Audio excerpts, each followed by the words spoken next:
நல்ல ஆண்டவரே, உம்மை துதிக்கிறோம், உம்மை ஸ்தோத்திரிக்கிறோம். இந்த நாளிலும் எங்களை உங்களுடைய வேத ஆராய்ச்சிக்கு அழைத்து வந்து வார்த்தைகளை கேட்கும்படியான சாக்கியத்தை மீண்டும் எங்களுக்கு தந்திருக்கிறீர். எவ்வளவு பேருக்கு கிடைக்காத இந்த கிருபையை எங்களுக்கு நீ தந்திருக்கிறீர். இந்த வேலையை உடைய கருத்திலே கொடுக்கிறோம். நீர் பேசும் ஆண்டவரை நாங்கள் கேட்கிறோம். இயேசு மூலம் கேட்கிறோம், அன்புள்ள பிதாவே, ஆமென். ஹல்லேலூயா, ஹல்லேலூயா, ஹல்லேலூயா. பெரியவங்க சொல்லுவாங்க, மனம் ஒரு குரங்குன்னு சொல்லுவாங்க. ஏன்னா இந்த மனதை நம்ம என்ன பண்ண முடியாது, கட்டுப்படுத்தவே முடியாது. ஆமா, சூழ்நிலைக்கு ஏற்றாப்போ இந்த மனது என்ன பண்ணும், அதன் பக்கம் சாய்ந்து போகும். நீங்க குரங்கு நீங்க பார்த்துருப்பீங்க. குரங்கு ஒரு இடத்துல உட்கார்ந்து ரொம்ப கஷ்டம். ஆமா, யாரையும் ஏதாவது நீங்க என்ன வச்சிருந்தாலும் ஏதாவது வந்து நீங்க குற்றாலம், கொடைக்கானல் இதெல்லாம் போனீங்கன்னா ஒரு கையில ஒரு பொருளை கூட நீங்க வச்சுக்க முடியாது. மறைச்சு மறைச்சு மறைச்சு மறைச்சு எடுத்துட்டு போகணும். மாங்காவெல்லாம் பாக்கெட்டுக்குள்ள வைக்க வேண்டியதா இருக்கும். ஏன்னா அது வந்து குடிக்கிட்டு போயிடும். அதை நம்ம அடக்க முடியாது. ஒரு ராஜா ஒருவர் இருந்தார். தன்னுடைய அரண்மனையிலே ஒரு குரங்கை அவர் வளர்த்து வந்தார். அந்த குரங்கு மற்ற குரங்குகளை போல இல்லை, ரொம்ப அமைதியான ஒரு குரங்கு. அது அரண்மனைக்குள்ள ராஜா வரும்போதும் மற்ற யார் வரும்போதும் அது ஒரே இடத்துலதான் அமைதியா உட்கார்ந்து, வேற எங்கேயுமே செல்லாது. ராஜா எப்பொழுதும் அரண்மனைக்குள்ள வரும்போது கையில ஒரு பெரிய அழகான நீண்ட ஒரு குச்சியை வைத்திருப்பார். அது அமைதியா தான் குரங்கு உட்கார்ந்து இருக்கும். ஆனா ராஜா போகும்போது என்ன பண்ணுவாரு, அந்த குரங்கு தலையில பட்டுன்னு ஒரு தட்டு தட்டிட்டு தான் அரண்மனைக்குள்ள அந்த தன்னுடைய சீட்ல போய் உட்கார்வாரு. இது தினமும் நடக்கும். இது மந்திரிக்கு இது பிடிக்கல. அது அமைதியா உட்கார்ந்து இருக்கு. ராஜா ஏன் போய் அது தலையில நொட்டு நொட்டுன்னு தட்டிட்டு போறாரு. ஆனா ராஜா வச்ச கேட்க முடியாது. ஆனா ஒரு நாள் இவரால் பொறுக்க முடியல. ஒரு நாள் ராஜா கிட்ட நைஸா போய், ராஜா தப்பா நினைச்சுக்காதீங்க, இந்த குரங்கு அமைதியா இருக்கு, அது வாயில்லாத பிராணி, அதை போய் நீங்க டெய்லி இந்த போகும்போது என்ன பண்றீங்க, தலையில ஒரு தட்டு தட்டுறீங்க, அதுவும் அமைதியா கேட்டுட்டு அமைதியா இருக்குது, அதனால எனக்கு என்னவோ அது பிடிக்கல அப்படின்னு. நான் என்ன பண்ணணும், இனிமே தலையில தட்டாதீங்க, நீங்க பாட்டு வாங்க போங்க, அது அமைதியா தானே இருக்கு. ஓகே, நான் ராஜாவா இருந்தாலும் உன் பேச்சை கேட்கிறேன்னு சொல்லிட்டு அடுத்த நாள் என்ன பண்ணார், குச்சியை எடுத்துட்டு வந்தார். குரங்கு தலையில தட்டுல போய் உட்கார்ந்து சீட்ல போய் உட்கார்ந்தார். 2 நாள் பார்த்தது. இந்த குரங்கு என்ன பண்ணுச்சு, இது வரைக்கும் எழுந்திருக்காத குரங்கு இப்ப அந்த இடத்தை விட்டு வெளியே ஆரம்பிச்சு. ராஜா என்ன பண்ணார், குச்சியவும் நீங்க எடுத்துட்டு வராம ஓரமா வச்சுட்ட. அவ்வளவுதான். ஒரு வாரம் கழிச்சு குரங்குடைய சேட்டை அரண்மனையில தாங்க முடியல. அது அங்க போய் தட்டுது, இங்க போய் தட்டுது, இங்க விழுது, அங்க விழுது. மந்திரிக்கு கோபம், என்னடா இது இப்படி பண்ணுத, இதுக்கு இறக்கப்பட்டு ராஜா இப்படி தட்டுறாருன்னு சொல்லி இவரை விட்டா இப்ப இது தான் புத்திய காட்டிட்டு இருக்குன்னு கோபப்பட்டுட்டே இருந்தார். ஒரு நாள் இது என்ன பண்ணிச்சு தெரியுங்களா, அது குரங்கு குச்சியை எடுத்து ராஜாவுடைய காதலையே நோண்ட ஆரம்பிச்சிச்சு. குச்சியை வச்சு ராஜாவுடைய காதல. ராஜா ஒண்ணுமே பேசல, அமைதியா இருந்தார். இப்ப மந்திரிக்கு கோபம்னா அப்படி ஒரு கோபம், ஓடி வந்தாரு. குச்சியை குரங்குல இருந்து புடுந்தார். தலை மேல ஒரே தட்டு, டொப்பும் தட்டினாரு. நேரம் போய் பழைய இடத்துல போய் உட்காந்துச்சு. இப்ப ராஜா சொன்னாரா, இதுதானே நான் முதல்ல இருந்தே செஞ்சுக்கிட்டு இருந்தேன், இப்ப நீங்க செஞ்சதான் நான் முதல்ல இருந்தே செஞ்சுக்கிட்டு இருக்கேன். குரங்கெல்லாம் தட்டுற விதத்துல தட்டினாதான் அது இருக்கும். கொஞ்சம் இடம் கொடுத்தவனே அது பாத்தீங்களா என்ன பண்ணுச்சு, என்கிட்டயே வந்து அது சேட்டை செய்ய ஆரம்பிச்சிச்சு. அதனாலதான் அந்த தலையில தட்டி தட்டி வைக்கிறேன்னு சொல்லி அந்த கதை வந்துச்சு. யோசிச்சு பாருங்களேன், இன்னைக்கு இந்த மனதையும் நம்ம தட்டி வைக்கணுங்க. ஆனா நீங்க கையினாலதான் தட்ட முடியாது. மனதை அடக்கணும்னா தேவனுடைய வார்த்தை உங்களுக்கு அவசியம். ஹல்லேலூயா. இந்த மனதை அடக்கணும்னா அதுக்குதான் இன்னைக்கு வந்திருக்கிறோம். தேவனுடைய வார்த்தைகளை கேட்டு கீழ்ப்படிந்து நடக்கக்கூடிய இந்த இருதயம் நமக்கு வேண்டும் என்பதை ஒரு நோக்கத்துக்காக தான் நம்ம ஆலயத்துக்கு வருகிறோம். நான் சொல்றதுதான், இவ்வளவோ பேர் இருக்கிறாங்க, இப்ப என்ன தூங்கிட்டு இருப்பாங்க, இல்ல டிவி பார்த்துட்டு இருப்பாங்க, இல்ல செல்ல நோண்டிட்டு இருப்பாங்க எழுந்திருந்தா. ஆனா ஆலயத்துக்கு நீங்க கொஞ்சம் பேர் ஆண்டவர் அந்த கிருபையை உங்களுக்கு தந்திருக்கிறார். ஏன்னா இது கிருபையின் காலம். இதுல இருந்து நாட்கள் கர்த்தர் நமக்கு தந்து, அடுத்த வருஷம் இது நமக்கு கிடைக்குமான்னு யாராவது சொல்ல முடியுமா? நான் சின்ன வயசுதான், எனக்கு அடுத்த வருஷம் இது கிடைக்கும் சொல்ல முடியாது. நாட்கள் ஆண்டுடைய கரங்கள் இருக்குது. ஆக இது கிருபையின் நாட்கள். ஆனா கர்த்தர் நமக்கு வேதத்தை கற்றுக்கொள்ள முடியாத சாக்கியத்தை நாம் மனதை நாம் தேவனுடைய வார்த்தை மூலமாக நாம் அடக்கி வைக்க வேண்டும். இப்பொழுது நம்ம தண்டனைகள், தவறுகளும் தண்டனைகளும் என்ற தலைப்பிலே நாம் ஒவ்வொரு மனிதனுடைய வாழ்க்கையிலே நாம் பார்த்து கொண்டு வருகிறோம். தவறுகள் செய்யாத மனிதர்களே கிடையாது. தவறுகள் என்பது நம் இயல்பாவே மனிதர்கள் செய்யக்கூடியது. ஆதாம் ஏவாளிலே ஆரம்பித்து நேற்றைய தினத்திலே அமத்சியா ராஜா வரைக்கும் நான் பார்த்தோம். இல்ல அந்த பேர்களை முதல்ல இருந்து நம்ம பார்த்தலாம். ஆதாம் ஏவாள், காயின், லோத்து, யாக்கோபு, மோசே, பிலேயா, ஆகார், யெப்தா, சிம்சோன், ஏலி தீர்க்கதரிசி, சவுல் ராஜா, தாவீது ராஜா, ஊசா, நாபால், சாலமோன் ராஜா, அப்சலோம், மீகால், கோராகு, ஆகாப் ராஜா, கேயாசி, ஆரோன் தீர்க்கதரிசி, ரெகபெயாம் ராஜா, யெரொபெயாம் ராஜா, ஆசா ராஜா, யோராம் ராஜா, அத்தாலியால் ராணி, யோவாஸ் ராஜா, நேற்று அமத்சியா ராஜா என்று சொல்லி 28 பேருடைய அந்த தவறுகளை பார்த்து தண்டனைகளை நாம் தெரிந்து கொண்டோம். இன்றைக்கு அமத்சியாவுடைய மகன் யாரது? வாசிக்கும் போது உங்களுக்கு தெரியும், பேர் சொல்லுங்க, யாரு? உசியா ராஜாவுடைய தவறுகளை தான் இன்றைக்கு நாம் பார்க்க போகிறோம். உசியா ராஜா ஒரு சிறந்த ராஜா. நீங்க இருக்கிற ராஜாக்களே ஒரு நல்ல ஒரு ராஜா என்று சொல்ல வேண்டும் என்றால் அது உசியா ராஜாவை சொல்ல முடியும். ஏனென்றால் இவர் 25 வயதிலே ராஜாவானார். 25 வயதிலே ராஜாவானவர், மன்னிக்கவும், இவர் 16 வயதிலே ராஜாவானார். 52 வருஷம் ஆட்சி செய்தார். நீங்க யூத இஸ்ரவேல் வம்சத்திலே அதிகமாக ஆட்சி செய்தவர்கள் இரண்டாவது பட்டியலில் இருக்கிறவர் இந்த உசியா. முதல் பட்டியல் யாருன்னா மனாசே ராஜா. 55 வருடங்கள் மனாசே ராஜா அவர் அரசாட்சி செய்தார். அதற்கு பிறகு இவர் தான் 52 வருடங்கள் அரசாட்சி செய்ததாக வேதம் சொல்கிறது.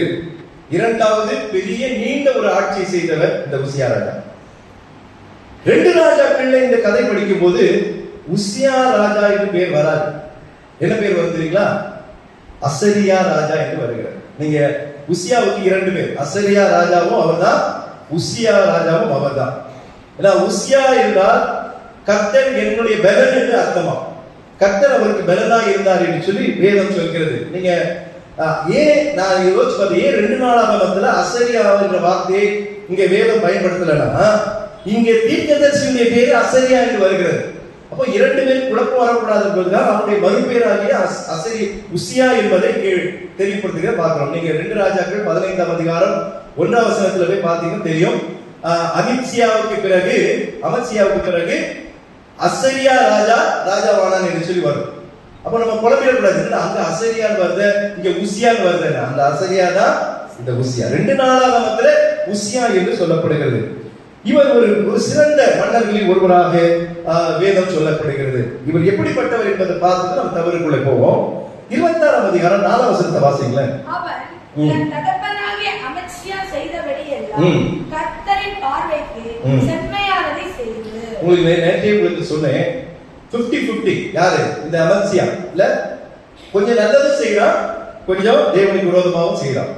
ஆனா இவன் தன்னுடைய தகப்பன் செய்த நல்ல காரியங்களே செய்து கொடுக்கிறார். அதுதான் இவனுடைய சிறப்பு. அதனாலதான் சிறந்த மன்னர்களில் ஒருவனாக இருக்கிற இந்த உசியா என்று வாசிக்கிறோம். அது மாத்திரம் இல்லாமல் தேவன் அவனுடைய காரியங்கள் எல்லாம் வாய்க்க செய்தார் என்று சொல்லி வேதம் சொல்கிறது. நீங்க 26ஆம் அதிகாரம் 5ஆம் வசனத்தின் கடைசி பகுதி வாசிங்க. அவன் கர்த்தரை தேடின நாட்களில் தேவன் அவன் காரியங்களை, ஹல்லேலூயா, கர்த்தர் அவன் காரியங்களை வாய்க்க செய்தார். எப்போ? அந்த வார்த்தையை நம்ம விட்டுறக்கூடாது. நம்ம என்ன பண்ணுவோம்? கர்த்தர் அவன் காரியங்களை வாய்க்க செய்தார். அவன் தேடின காலங்களில். அப்ப தேடலனா கர்த்தர் காரியங்களை வாய்க்க செய்ய மாட்டார். கர்த்தரை அவன் தேடினான் என்று வாசிக்கிறார். நீங்க வேதத்துல பாத்தீங்கன்னா நல்ல ராஜாக்கள் கர்த்தரை தேடும் போது கர்த்தர் அவர்களுக்கு தென்படுகிறார். கர்த்தரை அவர்கள் மறந்த போது கர்த்தர் அவர்களுக்கு விரோதமாக வருகிறார். இதுதான் எல்லாருமே நடக்குது. ஆனா நமக்கு அப்படி இல்லை. நாம் கர்த்தரை மறந்தாலும் கூட கர்த்தர் நம்மை தேடி வருகிறார். ஹல்லேலூயா. ஏன்னா ஆண்டவர் நமக்கு சிலுவையில தம்முடைய ஜீவனையை தந்து நம்மை ஆண்டவர் ரட்சித்திருக்கிறார். அது ஒரு பெரிய ஒரு ஆசீர்வாதம், பெரிய கிருபை. ஆகவே இந்த ராஜாக்களுக்கு அது கிடையாது. நீங்க தேடினால், நீங்க அவரோடு இருந்தால் கர்த்தர் உங்களோடு இருப்பார், இல்லைன்னா அவர்களை கைவிட்டு விடாது. இதுதான். அதனால இந்த தேடின நாட்களிலே கர்த்தர் காரியங்களை வாய்க்க செய்தாங்க வாசிக்கிறோம். நீங்க 7ஆம் வசனத்தை வாசிக்கலாம். 25-26-7 குடியிருக்கிற அரபியரையும் மெகுனியரையும் வெல்ல தேவன் அவனுக்கு துணை நின்றார். தேவன் அவனுக்கு துணை நின்றார். எவ்வளவு நல்ல ஒரு ராஜா பாருங்களேன். உதவி செய்கிறார், வாய்க்க பண்ணுகிறார். தேவன் அவனுக்கு துணை நிற்கிறார். கர்த்தர் துணை இருந்தா எனக்கு எவ்வளவு பெரிய இல்ல, எவ்வளவு பெரிய ஆசீர்வாதம் இல்ல. எதுவுமே இந்த உலகத்துல நம்ம பயப்படவே தேவையில்லை. இப்போ ஒரு சின்ன குழந்தை தனியா போனா பயப்படும். அதே ஒரு அப்பா அம்மா கையை பிடிச்சிட்டு போனா அதுக்கு எப்படி இருக்கும்? எதை குறித்து பயப்படாது. அது இருட்டோ பெரிய மிருகமோ எது வந்தாலும், ஏன்னா எனக்கு யார் இருக்கா? எங்க அப்பா அம்மா இருக்கிறாங்க, என்னை பார்த்துக் கொள்வாங்க. கர்த்தர் உனக்கு துணையா இருந்தால் நிறைய காரியங்களை இவன் செய்கிறான். இவனுடைய பெருமைகளை பார்த்து விட்டு நாம் தவறுகளுக்கு செல்கிறோம். இவனுடைய முக்கியமான காரியங்கள், ராஜாக்கள் நிறையவே செய்யாத காரியத்தை இந்த உசியா ராஜா செய்கிறார். என்ன தெரியுங்களா?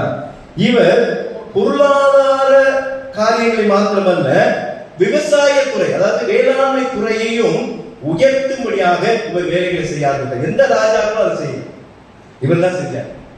ஏன்னா மற்ற ராஜாக்கள் தன்னுடைய பலத்தை தான் கூட்டினாங்க, மற்றபடி அதிகமா யோசிக்கல. ஆனா உசியா ராஜா அதான் ஆண்டவர் அவளுக்கு நல்ல நீடித்த 52 வருடங்கள் ஆட்சி செய்ய ஆண்டு உதவி செய்தார். என்ன வாசிக்கிறோம்? பொருளாதார மற்றும் வேளாண்மை வளர்ச்சிக்கு நிற்கிறவர் இந்த உசியா ராஜா. 9ஆம் வசனத்தை 10ஆம் வசனத்தை வாசிங்க. உசியா பள்ளத்தாக்கு வாசல் மேலும் அலங்கத்து கோடிகள் மேலும் கோபுரங்களை கட்டி அவைகளை பலப்படுத்தி, இது தன்னுடைய பொருளாதாரத்துக்காக இதை செய்யலாம். அடுத்த வசனத்தை பாருங்க. அவருக்கு பள்ளத்தாக்கிலும் அநேக ஆடு மாடுகளும் மலைகளிலேயும் வயல்வெளிகளிலேயும் பயிர் குடிகளும் திராட்சை தோட்டக்காரரும் உண்டாயிருந்தபடியினால் அவன் வனாந்தரத்திலே கோபுரங்களை கட்டி அநேக துறவுகளை, எதற்காக துறவுகளை வெட்டுவாங்க? நல்ல செழித்து வளர வேண்டும் என்பதற்காக துறவுகள். துறவுகள் என்ன? கிணறு, தண்ணீர் வருவதற்காக அநேக துறவுகள். ஏன்னா அப்படி தொடர்ந்து வாசனை உங்களுக்கு புரியும். ஒரு வார்த்தை சொல்லப்படுகிறது, அவன் என்ன பிரியனா இருந்தா? சாப்பாட்டு பிரியனா இருக்கிறது கேள்விப்பட்டிருக்கோம் இல்ல? இவன் எதுல பிரியனா இருந்தானா? வேளாண்மை செய்வதற்கு, விவசாயத்து மேல ரொம்ப பிரியமுள்ள ராஜாவா இருக்கான். அப்ப அந்த தேசம் எப்படி இருந்திருக்கும்? செழிப்பா இருந்திருக்கும். ஹல்லேலூயா. ஆண்டவர் அந்த காரியத்தை ஆண்டவர் வாய்க்க பண்ணினார். இந்த அறிவு அவனுக்கு இருந்தது. அதனால இவன் பொருளாதாரத்தையும் வேளாண்மையையும் வளர்ச்சி அடைவதாக தன்னுடைய நாட்களில் அவன் செய்தான் வாசிக்கிறோம். அது மாத்திரம் இல்லாம தன்னுடைய ராணுவ பலத்தையும் இதெல்லாம் செஞ்சுட்டு ராணுவ பலத்தை அப்படியே அவன் வச்சுக்கல. நீங்க வீட்டுல போய் படிச்சு பாருங்க. 16, 11, 12, 13 அவன் மற்ற ராஜாக்களை காட்டிலும் அதிக சேனைகளை, அதிக வீரர்களை, அதிக போர் வந்தால் நான் வெற்றி பெற வேண்டும் என்பதற்காக நிறைய ராணுவ பலத்தை அவன் கூட்டினான் என்று வாசிக்கிறோம். அது மாத்திரம் இல்லாம முதலாக யுத்தத்திற்கு இயந்திரங்களை கண்டுபிடித்தவன் இந்த உசியா ராஜா. நம்ம இப்போ பாக்குறோம்ல, அந்த காலத்துல வீரர்கள்லாம் கிடையாது. அதெல்லாம் என்ன பண்ணுவாங்க? ஒரு பெரிய நம்ம இதுல ஒரு பெரிய கல்லு மாதிரி வச்சு அதை வச்சு தூக்கி அப்படி அடிப்பாங்க. அது என்ன போய் எதிரிகள் விடும். அதெல்லாம் யார் காலத்துக்கு முன்னாடி யார் ராஜாக்கள், இதுக்கு முன்னாடி இருக்கிறவங்க ராஜாக்கள் பாத்தீங்கன்னா குதிரையில போவாங்க, யானையில போவாங்க, நடந்து போவாங்க, இவ்வளவுதான் சண்டை. ஆனா இவன் தான் முதலாக இயந்திரங்களை அவன் கண்டுபிடித்தான் நினைச்சு நான் சொல்ல, வேதம் சொல்கிறது. 15ஆம் வசனத்தை வாசிங்க. 26, 15. கோபுரங்கள் மேலும் அலங்க தோள்களின் மேலும் நின்று அம்புகளையும் பிரயோகிக்கிறதற்கு நிபுணரான தொழிலாளிகளில் கற்பித்த எந்திரங்களையும் அவன் எருசலேமில் உண்டாக்கினான். பாத்தீங்களா? எந்திரங்களையும் மேலிருந்து அம்பு வீசுவதற்கும் கற்றல் வீசுவதற்கும் பாதுகாப்பிற்காகவும் எந்திரங்களை அவன் என்ன பண்றான்? அவன் உண்டாக்கிறான் வாசிங்க. அப்படியே அவன் கீர்த்தி வெகு தூரம் பரம்பிட்டு அவன் பலப்படும் மட்டும் ஆச்சரியமாய் அவனுக்கு நல்ல நல்ல வார்த்தைகள். நீங்க 1லிருந்து 15 வரைக்கும் வாசிக்கும் போது எல்லாமே நல்லா இருக்குங்க, சிறப்பா இருக்குங்க. இவ்வளவு பெருமைகளை உடைய இந்த உசியா ராஜா எல்லாருக்கும் நடக்கிறதா கடைசி காலங்களிலே ஆண்டவருக்கு விரோதமாக பெரிய தவறு. அதுக்கு முன்னாடி எந்த ஒரு தவறும் செய்ததாக வேதம் சொல்லல உசியா ராஜா. ஏன்னா அதெல்லாம் ஒரு சிறப்பான மன்னர். ஆனா கடைசி காலங்களிலே அவன் தேவனுக்கு விரோதமாக தவறுகளை செய்ய ஆரம்பிக்கிறான். இப்ப அவன் தவறை பார்த்துலாமா? முதல் தவறு பெருமை, மனமேட்டிமை, அகந்தை. யாருக்கு வந்தது? ராஜாவுக்கு அது இருக்கக்கூடாதா? ராஜாவுக்கு பெருமை இருக்கலாம், தவறு கிடையாது. ஆனா எப்படிப்பட்டதான பெருமை, அதுதான் முக்கியம். இல்ல நீ ராஜாவானா என்ன வேணா செய்யலாமா? இந்த ராஜா பதவியை கொடுத்தது யாரு? கர்த்தர் கொடுத்தார். நீங்க மறந்துடக்கூடாது. உங்களுடைய பிறகு ஒருவேளை கொடுத்த பிறகு நீங்க பலப்பட்டீங்க, அதற்கும் காரணம் கர்த்தர். ஏன்னா கர்த்தர் உசியா ராஜாவோடு இருந்தார், அவருடைய காரியத்தை வாய்க்க பண்ணினார், அவருடைய காரியங்கள் அனுகூலம் ஆயிற்று, கர்த்தர் அவனை பலப்படுத்தினார். இதெல்லாம் கர்த்தர் செய்தார். அப்ப கர்த்தருக்கு விரோதமாக நாம் ஒரு நிலையிலும் நாம் ஆண்டுக்கு விரோதமாக நினைக்கவே கூடாது. ஆனா இங்க முதல் தவறு, அவன் பெருமைப்பட்டான் என்று வாசிக்கிறோம். மனமேட்டுமையானான் வாசிக்கிறோம். 16வது வருஷத்துக்கு முன்பகுதி வாசிங்க. அவன் எல்லாம் முடிச்சுங்க, நல்ல பலமாயிட்டான், நல்ல வேளாண் துறையில நல்ல உயர்வு, நல்ல இயந்திரங்கள்லாம் செஞ்சான், யார் போல் வந்தாலும் வெற்றி கிடைக்கும், அந்த அளவுக்கு எல்லாம் ரெடி பண்ணிட்டான். தான் பலப்பட்ட பிறகு யார் மறந்துட்டான்? கர்த்தரை மறந்துட்டான். என்ன நடக்குது? தனக்கு கேடு உண்டாகும்படி மட்டும் போதும் அப்படின்னு தனக்கு கேடு வரும்படியாக இவன் என்ன, இவனுடைய மனம் என்னாச்சு? மேட்டுமை ஆயிடுச்சு. நான் தான் சொன்ன மனம் ஒரு குரங்கு, அதை அடக்கி வைக்கணுங்க. அது ராஜாக்களோ சாதாரண ஆளு, அது கஷ்டம் அடக்கணும். ஆனா அடக்கி வைக்கும் போதுதான் நமக்கு ஆசீர்வாதங்கள் உண்டு. அது இஷ்டத்துக்கு மனம் போற போக்குல தான் நம்ம சொல்லுவாங்க, மனம் போகிற போக்குல நம்ம போகக்கூடாது. இல்ல, நாம் தேவனுக்கு பிரியமாய் தேவனுடைய வார்த்தையின்படி நடக்கத்தான் நாம் அழைக்கப்பட்டிருக்கிறோம். அதற்கு தான் ஆண்டவர் தெரிந்திருக்கிறார். இவன் இவ்வளவு நாட்கள் வருஷங்களாக சிறப்பாக வாழ்ந்து கடைசியில பலப்பட்ட போது என்னாச்சு? அவனுக்கு கேடு உண்டாகும்படி அவனுக்கு என்னாச்சு? மனம் மேட்டிமையானான், பெருமையானான் என்று வாசிக்கிறோம். பல வெற்றிகளை பெற்றவன். அவன் பலப்பட்ட போது அவனுக்குள்ள ஒரு பெருமை வந்தது என்று வாசிக்கிறோம். யாக்கோபு 4:6 எல்லாருக்கும் தெரிந்த ஒரு வசனம் இல்ல, கர்த்தர் பெருமை உள்ளவனுக்கு எதிர்த்து நிற்கிறார். எதிர்த்து நிற்கிற ஒரே பாவம் என்ன தெரியுமா? பெருமைதான். அது நமக்கு தெரியாது, அதான் பிரச்சனை. நான் எங்க பாஸ்டர் பெருமை, எனக்கு என்ன இருக்கு, எனக்கு பெருமைப்படுறதுக்கு எனக்கு ஒண்ணுமே இல்லை, நம்ம ஒரு சொல்லலாம். ஆனா நமக்கு அறியாமல் ஏதோ ஒரு கர்த்தர், அழகை பெருமை, பணப்பெருமை, இல்ல நல்ல வீடு பெருமை, ஏதோ நிறைய காரியங்கள் பெருமை, பெருமையான காரியங்கள். அதாவது என்னை காட்டிலும் எல்லாரும் தாழ்ந்தவர்கள் ஏதோ ஒரு விதத்துல நீங்க எண்ணி வைக்கிறதுனா அது கண்டிப்பாக பெருமைக்குரியதாக இருக்கும். இவன் தன்னை நம்பினான். கடைசி நாட்களில் தன்னை பலப்படுத்தி தன்னை நம்பினான். கர்த்தரை அவன் மறந்து போனான் என்று வாசிக்கிறோம். அவன் கேடு உண்டாகும்படி மனமேட்டுமையானவர் வந்து யாக்கோபிலே அந்த வார்த்தை வருகிறது, கர்த்தர் எதிர்க்கிறார் என்பது. 1 பேதுரு 5:5 வருகிறது, பெருமை உள்ளவனுக்கு தேவன் எதிர்த்து நிற்கிறார் என்று வாசிக்கிறோம். ஏன்னா முதலாக அங்கே லூசிபர் இருக்கிறவன் தேவனுக்கு விரோதமாக தான் உயர்த்தப்பட வேண்டும் சொல்லி பெருமை வந்ததுனால கர்த்தர் அவனை பூமியிலே தள்ளினார் என்று ஏசாயாவை வாசிக்கிறோம். அதற்கு பிறகு அந்த பாவம் ஆனது பூமியிலே பிரவேசித்தது என்று வாசிக்கிறோம்.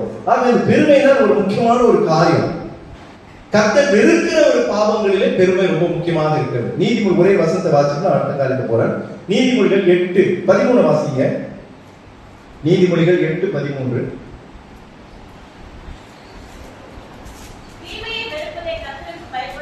தீமையை வெறுப்பதே கர்த்தருக்கு பயப்படுகிற பயம். எது வெறுக்கிறார்? பெருமையை வெறுக்கிறேன் என்று சொல்லுகிறார். அப்ப கர்த்தருக்கு பயப்படுறதுதான் ஆண்டவருக்கு பயப்படுகிற பயம். தீமை வெறுப்பதுதான் கர்த்தருக்கு பயப்படுகிற பயம். தேவன் எதை வெறுக்கிறார்? பெருமையை வெறுக்கிறார் என்று வாசிக்கிறோம். 2 பேர் போறாங்க. உங்களுக்கு ஆண்டவர் ஓமை சொன்னார், நடந்த சம்பவம் அல்ல, ஓமையாக தான் அதை சொல்லுகிறார். பரிசேயன் ஒருவன் ஆயக்காரன். பரிசேயன் எப்படி, அவன் எப்படிப்பட்டவனா இருக்கிறான்? பெருமைக்காரன், பெருமையா பேசுறான். ஐயோ நான் இப்படி, நான் அப்படி, நான் தசமபாகம் கொடுக்கிறேன், நான் கரெக்டா இருக்கிறேன், நான் உபவாசம் இருக்கிறேன், நீ சொன்ன கற்பனைகள்லாம் எல்லாம் நடக்கிறேன். அதோட அவன் போயிருந்தா பிரச்சனை இல்லை. பக்கத்துல ஆயக்காரன் இப்படியே குனிஞ்சி அப்படியே ஆண்டவரை பார்க்க கூட துணி இல்லாம அப்படி இருக்கிற அவனை பார்த்து இவனை போல இல்ல, இவனை போல இல்ல, ஆமா இவன் கெட்டவன், நான் நல்லவன், தன்னை பெருமை பாராட்டினான். ஆனா ஆயக்காரன் ஆண்டவரை பார்க்க துணி இல்லாமல் மார்பை அடித்து பாவியாக என்மேல் கிருபையாயிரும் என்று சொல்லி தன்னை தாழ்த்தினான் வாசிக்கிறோம். வேதம் சொல்கிறது, நீதிமானாய் நினைத்து வந்தவன் பாவியாய் திரும்பி போனான், பாவியாய் வந்தவன் நீதிமானாய் திரும்பி போனான். அல்லேலூயா. அதுக்கு என்ன காரணம்? ஒருவன் பெருமைப்பட்டான், ஒருவன் தன்னை தாழ்த்தினான். அப்ப தாழ்த்துகிறவன் கர்த்தர் என்ன பண்ணுகிறார்? உயர்த்துகிறார். இந்த ராஜா கடைசி காலத்தில் தன்னை தாழ்த்துறாரு ஆண்டவருக்கு விரோதமாக. அதன் காரணம் என்ன? அவன் கேடு வரணும்னு இருக்குது, அவன் ஆண்டவர் எழுதி வச்சுட்டார். ஏன்னா எந்த ஒரு ராஜாக்களும் தவறு செய்யாமல் இருந்ததே இல்லை. அப்படிதான் வருகிறது. ஏதோ ஒரு விதத்துல ஏதோ ஒரு தவறை ராஜாக்கள் செய்கிறார்கள். இவன் பெருமைப்பட்டான் என்று வாசிக்கிறாங்க. இரண்டாவது அவன் துணிந்து செஞ்ச தவறு என்ன தெரியுமா? ஆசாரியத்துவ பணி, அதான் ஆசாரிய பணியை இவன் என்ன பண்றான்? செய்ய துணிகிறான். நான் ஏற்கனவே உங்களுக்கு சொல்லியிருக்கேன். எந்த ராஜா ஞாபகம்? யெரொபெயாம் நினைக்கிறேன். ஆசாரியர்களை அவன் நியமித்தான். எப்படிப்பட்டவங்க?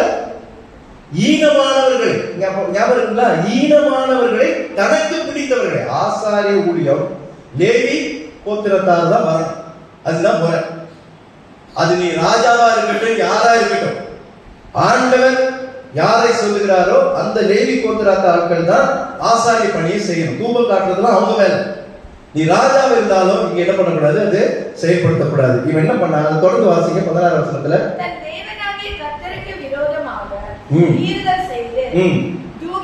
தூபபீடத்தின் மேல் தூபம் காட்ட ஆலயத்துக்குள்ள போறது பிரச்சனை இல்லைங்க. ஆனா தூபம் காட்டுகிற இடம் இருக்கு, ஆல்டர். அதுக்குள்ளெல்லாம் போக கூடாது, போக முடியாது, போக கூடாது. ஆண்டவருடைய சட்டம், லா. அது ராஜாவுக்கு சட்டம் இருக்கலாம், அது அவனுடைய சட்டம். ஆனா கர்த்தருடைய சட்டத்தை அவன் மீறுகிறான். அதான் சொல்றான், அவன் கேடுண்டாகும்படி மனமேட்டுமாகி நான் இந்த பதவியை எடுத்துக்கொள்வேன் என்று சொல்லி அவன் என்ன பண்ணா? அவன் அந்த காரியத்தை செய்கிறத பார்த்து ஆசாரியத்துவ பணியை இவன் செய்யக்கூடாதுங்க, அதை செய்ய துணிஞ்சிட்டான். அப்போ அங்கே இருக்கிற ஆசாரியர்கள் ராஜாவானாலும் என்ன பண்றாங்க? தடுக்கிறாங்க. 12 வசனத்தை வாசிங்க. எதிர்த்து நின்றாங்க. எதிர்த்து நிற்கிறாங்க. யாரு? அசரியாவும் ஒரு 80 பேர் நினைக்கிறேன். 80 பேரும் என்ன பண்றாங்க? எதிர்த்து நிற்கிறாங்க. உசியாவே, கர்த்தருக்கு தூபம் காட்டுகிறது உமக்கு அடுத்ததல்ல. தூபம் காட்டுகிறது பரிசுத்தமாக்கப்பட்ட ஆரோனின் குமாரனாகிய ஆசாரியருக்கே அடுக்கும். பரிசுத்த ஸ்தலத்தை விட்டு வெளியே போம். மீறுதல் செய்தி தேவனாகிய கர்த்தராலே உமக்கு மேன்மையாக லபியாது என்றார்கள். அசரியாவுக்கு ரொம்ப ஒரு மன தைரியம் இல்ல. யார் வெளியே போக சொல்றான்? யார் அவன்? ராஜா. நான் அந்த இடத்துல என்ன பண்ணி தெரியுமா? ஒருவேளை ராஜா ராஜா ப்ளீஸ் ராஜா, வேணா ராஜா இது, ஏன்னா பயம், நமக்கு ஏதோ வெட்டி போட்டுருவான், தண்டனை கொடுத்துருவான். இவன் என்ன சொல்றான்? நீ ராஜாவான அரண்மனை வச்சுக்கோ, இது தேவனுடைய ஆலயம், இதுல ஆசாரியர்கள் தான் தூபம் காட்டணும், லேவியினுடைய வம்சம் தான் தூபம் காட்டணும். அது என்ன போஸ்டிங்ல இருந்தாலும் சரி, உனக்கு அது கிடையாது, நீ வெளியே போன்ற. அந்த தவறை நான் செய்தால் வாசிக்கிறோம். சரி, இப்படி சொன்ன உடனேயாவது உசியா என்ன பண்ணிருக்கிறோம்? தப்பு தப்புன்னு சொல்லி அவன் என்ன பண்ணிருக்கிறோம்? பின்வாங்கி இருக்கிறோம். ஆனா நடக்கல. இந்த சொன்ன தேவ மனிதர்கள் மேல அவன் என்ன பண்ணான்? கோபம் கொண்டான்னு வாசிக்கிறோம். 19 வசனத்தை வாசிங்க. அப்பொழுது உசியா கோபம் கொண்டான். அவன் தூபகலசத்தை தன் கையிலே பிடித்து ஆசாரியரோட கோபமாய் பேசுகிற போது அது நிறுத்துங்க, அவ்வளவு. அப்போ இங்க நல்லது சொல்ல வந்த தேவ மனிதர்கள், அது ஏன் வார்த்தை? கர்த்தருடைய வார்த்தை. இது அசரியா தீர்க்கதரிசி தன்னுடைய வாயினாலே சொல்ல வார்த்தை அல்ல. வாயினாலே சொன்னாலும் யாருடைய வார்த்தையை அவன் சொல்றான்? கர்த்தருடைய வார்த்தையை சொல்றான். வேணா ராஜா, இது தப்பு, வெளியே போங்க, வெளியே போங்கன்றான். ஆனா இவன் கடும் கோபம் அடைந்து துணிந்து என்ன பண்றான்? தூபம் காட்டாரு. இந்த தவறுகளாம் அவன் செஞ்சான். நடந்தது என்ன தெரியுமா? இப்ப தண்டனை வந்துருமா? 19 வசனத்தை அப்படி தொடர்ந்து வாசிங்க. ஆசாரியனுடைய கோபமாய் பேசுகிற போது ஆசாரியருக்கு முன்பாக கர்த்தருடைய ஆலயத்திலே தூபபீடத்தின் முன் நிற்கிற அவனுடைய நெற்றியிலே குஷ்டரோகம் தோன்றிற்று. பாத்தீங்களா? இவ்வளவு பெரிய தண்டனை. என்னங்க பெரிய தண்டனை இதெல்லாம்? இன்னொரு பெரிய பண்ணா அவ்வளவுதானே. அதுக்கு ஆண்டுடைய வார்த்தை மீறினா நீங்க தண்டிக்கப்படுவீங்க. அதை நீங்க மறக்கவே வந்தாருங்க. ஆனா இப்போ நான் சொல்றேன், ஆண்டவர் நம் கிருபையின் காலத்திலே நம்மை மன்னித்து விட்டு கொண்டிருக்கிறார். இந்த தண்டனை எல்லாம் சொன்னா நமக்கு உடம்பு ஃபுல்லா புஷ்டம் இருக்கு. நம்முடைய நிலை அப்படிதான். அவ்வளவு தவறுகளை செய்யறோம் நம்ம. ஆனால் கர்த்தர் சிலுவையை நமக்காக பாடுகளையும் பாவங்களையும் மன்னித்து நமக்கு பெரிதான ஒரு ரட்சிப்பை ஆண்டவர் நமக்கு தந்திருக்கிறார். அந்த கிருபையினாலே இன்றைக்கு நாம் மன்னிக்கப்பட்டு வாழ்ந்து கொண்டிருக்கிறோம். தண்டனையிலிருந்து தப்பித்துக் கொண்டிருக்கிறோம். ஆனா சின்ன சின்ன சின்ன செல்லமான அடியை ஆண்டவர் நமக்கு கொடுத்துக்கிட்டே இருப்பார். தாங்கக்கூடிய அடியை கொடுத்துக்கிட்டே இருப்பார். உணர்த்துவதற்காகத்தான். ஆண்டவர் ஒரு காரியத்தை சிக்ஷிக்கிறார்னா அதை நான் புரிந்து கொள்வதற்காக தான், உணர்ந்து கொள்வதற்காக தான். இங்க இவள் பெரிய தண்டனை நெற்றியில. நான் அதை யோசிச்சு, ஏன் நெற்றியில வரணும்? ஒரு கையில வந்திருக்கலாம், ஒரு காலில் வந்திருக்கலாம், உடம்பு தான் வந்திருக்கலாம். ராஜாக்களுக்கு பிரதானமாக என்ன தெரியுங்களா? நெற்றி தான். ஏன்னா அவங்க அரண்மனையில அந்த ராஜ பீடத்துல உட்காரும் போது அவங்களுக்கு நெற்றி மட்டும்தான், அவங்க நெற்றி அவங்களுக்கு என்ன இருக்கு, இந்த முகம் மட்டும் அவங்களுக்கு திறந்தே இருக்கும். மற்ற நம்ம தலை மூடி இருக்கும், சுத்தி இருக்கும், கையை கால் எல்லாம் கவசம் அணிஞ்சு வேற மாதிரி இருப்பாங்க. ஆனா முகம் மட்டும்தான். நீங்க தாவீது கூட எதுல அடிச்சான்? கோலியாத்த நெற்றியில தான் அடிச்சான். ஏன்னா அதுதான் அவனுக்கு அங்க ஓப்பன்ல இருக்கு. அது மூணா கண்ணு மறைஞ்சு, அதனால இவ்வளவு தூரம் வைக்க முடியாது, இதோட நிறுத்திடுவாங்க.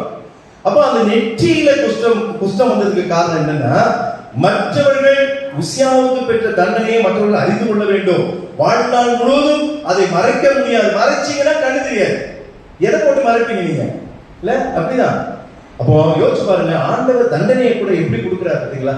ரொம்ப ஒரு கஷ்டமான ஒரு சூழ்நிலை. நல்ல ஒரு ராஜா, 52 வருடங்கள் ஆட்சி செய்யறோம். கர்த்தர் அவனோடு இருந்தான்னு வாசிக்கிறோம், கர்த்தர் பலப்படுத்தினார் என்று வாசிக்கிறோம், கர்த்தர் உதவி செய்தார் என்று வாசிக்கிறோம்.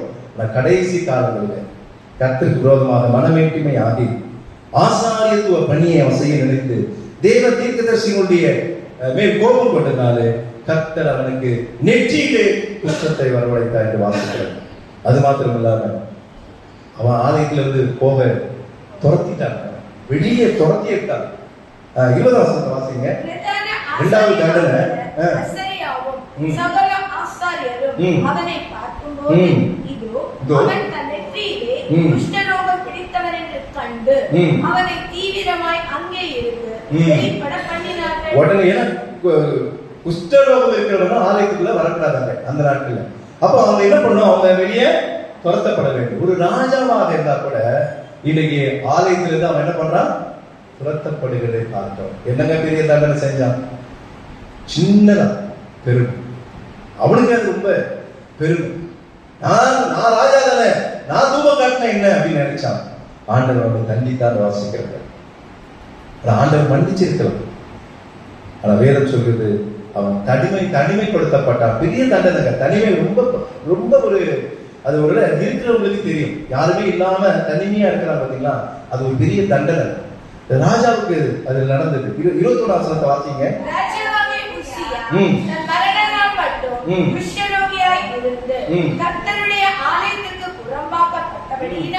ஒரு தனித்த வீட்டிலே யாரும் கிடையாது, யாரும் உள்ள போறது. சாப்பாடு கூட என்ன பிடிப்பாங்க? வெளியே தான் வச்சிருப்பாங்க, உள்ள போக மாட்டாங்க. எப்படிப்பட்ட எப்படி இருந்த ராஜா, எப்படி இருந்த உசியா ராஜா, சிறப்பான ராஜா, எல்லாத்தையும் பலப்படுத்தினான் தன் தேசத்தை.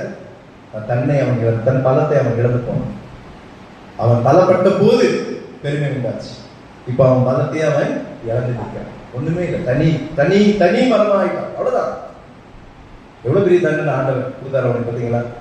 அதுக்கு பேசாம ஒரு அடி அடிச்சு அவன் சார அடிச்சிருந்தா கூட அது தண்டனையா இருக்காது. அவன் இருந்த நாள் வரைக்கும் எத்தனை வருஷம் இருந்து எனக்கு அதுல போடப்படல. ஆனா 1 வருஷமோ 2 வருஷமோ அவன் தனிமைப்படுத்தப்பட்டு அவன் தண்டனைக்குள்ள ஆனான் சொல்லி நான் வீட்டுல வாசிக்கிறோம். அது மாத்திரம் இல்லாம அந்த தனி வீட்டிலேயே அவன் என்ன பண்ணான்? மரித்தும் போக கடைசி வரைக்கும் அவன் எங்க போக முடியல? அரண்மனைக்கு போக முடியும். ஒரு ஆண்டவர் குணப்படுத்திருந்தா அவன் அரண்மனைக்கு போய் இன்னும் கொஞ்சம் நாட்கள் அவன் என்ன பண்ணிருப்பான்? ஆட்சி செய்திருப்பான். ஆனா ஆண்டவர் செய்ய, ஏன்னா பெருமையை ஆண்டவர் எதிர்த்து நிற்கிறார். அதுதான் அந்த பாவம். பெருமை உள்ளவருக்கு ஆண்டவர் எதிர்த்து நிற்கிறார். மன்னிப்பே கிடையாது. அப்படிதான் ஆண்டவர் சொல்லுகிறார். அதான் அவன் மன்னிக்கல. அது மாத்திரம் இல்லாம எல்லா ராஜாக்கள், தவறு செய்கிற ராஜாக்கள் ராஜ கௌரவத்தை மேன்மையை இழந்து போவது போல இவனும் அந்த கௌரவத்தை இழந்தான். 23 வசனத்தை வாசிங்க.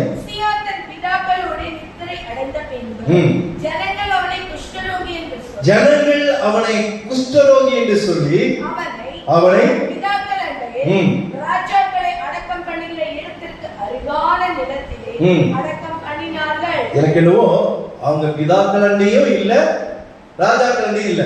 எங்க? இன்னும் கொஞ்சம் கல்வி.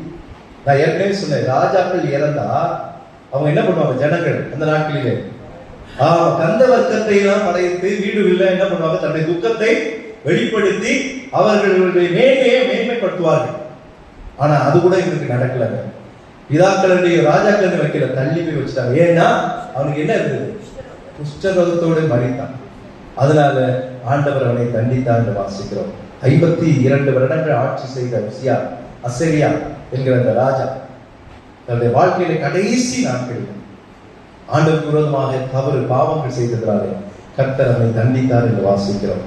இதெல்லாம் நமக்கு ஆண்டவர் நாம் மனமாறுபடியாக திருஷ்டாந்தமாக நமக்கு சொல்லப்பட்டிருக்கிற உண்மை சம்பவங்கள் இவை. நீங்க மறந்துடாது. இதெல்லாம் எதற்கு இந்த நாட்களில் தவறுகளை நம்ம எடுக்கிறோம்? தவறு செய்யாத மனிதர் கிடையாது. தவறுகள் இந்த பெருமை நமக்கு இருக்கு. ஆண்டவர் செய்ய வேண்டிய ஆண்டவருடைய காரியங்கள், செய்யக்கூடிய காரியங்களை நாம துணிந்து செய்கிறோம். இதெல்லாம் நடக்குது. ஆனா நமக்கு பெரிய தண்டனை குஷ்டரோகம்லாம் நமக்கு வருது. ஆனா நமக்கு தெரியாமலே நாம் தண்டிக்கப்படுகிறோம். நீங்க ஆராய்ந்து பார்க்கணும், என்ன பிரச்சனை, இந்த பிரச்சனை ஏன் வந்தது, நான் அப்ப என்ன தவறு செய்தேன், ஆண்டவருக்கு விரோதமாக என்ன பாவம் செய்தேன், அதுக்கு தானே நம்ம ஆலயத்துக்கு வரோம், அதுக்கு தானே நம்ம வேதத்தை வாசிக்கிறோம், அதுக்கு தானே நம்ம வார்த்தைகளை கேட்கிறோம். நாம் மனமாறுவதற்காக, நாம் திருந்துவதற்காக, ஆண்டவரிடத்திலே உண்மையாக இருப்பதற்காக, நாம் பரிசுத்தம் அடைவதற்காக இந்த கிருபையின் 2 நாட்களிலே நாம் ஆலயத்துக்கு வருகிறோம். இந்த தவறுகளை, நம்முடைய வாழ்க்கையில் இருக்கிற தவறுகளை நாம் மீண்டும் மீண்டும் மீண்டும் செய்து கொண்டிருந்தால் நாம் வந்ததனுடைய நோக்கமே அது வீணாய் போய்விடும். ஆகவே தவறுகளை ஆராயும் போது, அது இன்றைக்கு உசியா ராஜாவுடைய தவறுகளை நாம் நம்முடைய வாழ்க்கையில் பெருமை கொள்ளாதபடி தேவனுக்கு காரியங்களை சரியாக செயல்படுத்த நாம் தொடர்ந்து கர்த்தரை நோக்கி நாம் காத்திருப்போம். கர்த்தர் பெரிய காரியங்களை நமக்கு செய்வார். கர்த்தர் தாமே தொடர்ந்து நம்மை ஆசீர்வதிப்பாராக. ஆம்.